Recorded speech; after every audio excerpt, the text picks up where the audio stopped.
Patrícia, já era esperado que o presidente Lula mudaria o tom após a liberação e a volta, o retorno dos brasileiros para cá. As ações de Israel são tão graves quanto as do Hamas, como o presidente Lula colocou? Eu acho que primeiro a gente tem que lembrar que, de fato, o governo israelense fez um pouco de corpo mole para autorizar a saída dos brasileiros. E isso pode se acreditar, eles nunca vão admitir, a posição do Brasil, que, por exemplo, propôs uma resolução, Conselho de Segurança da ONU, que não foi aceita, pedindo um cessar-fogo, uma trégua. Tendo dito isso, eu acho que o presidente Lula falou corretamente sobre o ato de terrorismo do Hamas e o que acho que ele quis dizer com isso você tem uma lei de proporcionalidade na guerra.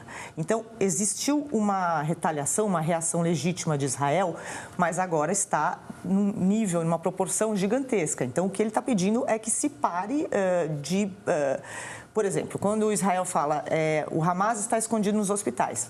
Talvez, e é bastante provável. Mesmo assim, você vai correr o risco de bombardear um hospital onde tem bebês e crianças e civis lá no meio?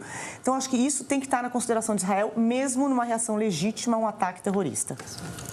E Pondé, como vimos, o Hezbollah declarou guerra a Israel na fronteira com o Líbano, né? Neste final de semana, eles usaram mísseis, antitanque. E aí eu te pergunto, para onde pode caminhar esse conflito? É inevitável falar numa escalada da violência ou numa guerra permanente regional em todas as fronteiras?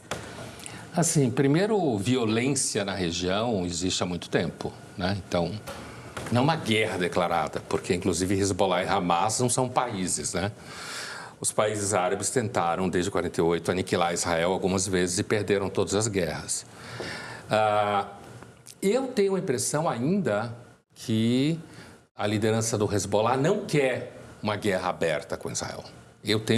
Eles querem ficar ali dizendo que está apoiando o Hamas, jogando um míssil aqui, jogando uma bomba ali. E o que é fundamental entender, eu acho que aqui no Brasil às vezes é difícil de entender, é que Israel, quando vai para uma guerra dessa, vai para evitar que deixe de existir. Então, isso muda completamente a sua psicologia quando você está numa guerra assim. Porque o Egito perdeu, acho que 2 ou 3 guerras para Israel, a Síria também, a Jordânia acho que 1 ou 2, por aí, eu sei precisamente, mas é mais ou menos esse número, e nenhum dos países deixou de existir. Qualquer guerra que Israel perdesse para qualquer um desses países, ou para o Hamas, ou para o Hezbollah, ele deixa de existir. Imagine você, um soldado que tem isso na sua cabeça. Entendeu? Aí você, assim... Mas isso não legitima, essa escalada sem parar, não vai parar nunca, então? A Israel tem 2 problemas. Um é porque os reféns continuam na mão do Hezbollah. Sim. Do Hamas. Do Hamas. E ninguém fala muito disso mais, Não se fala mais disso, quase.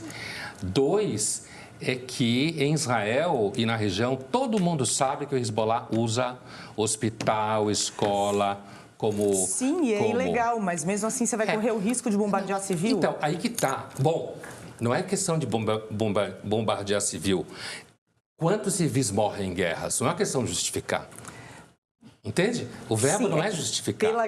Pelas leis da guerra, você não pode mirar em um hospital. Não pode mesmo. Até agora, Israel não mirou.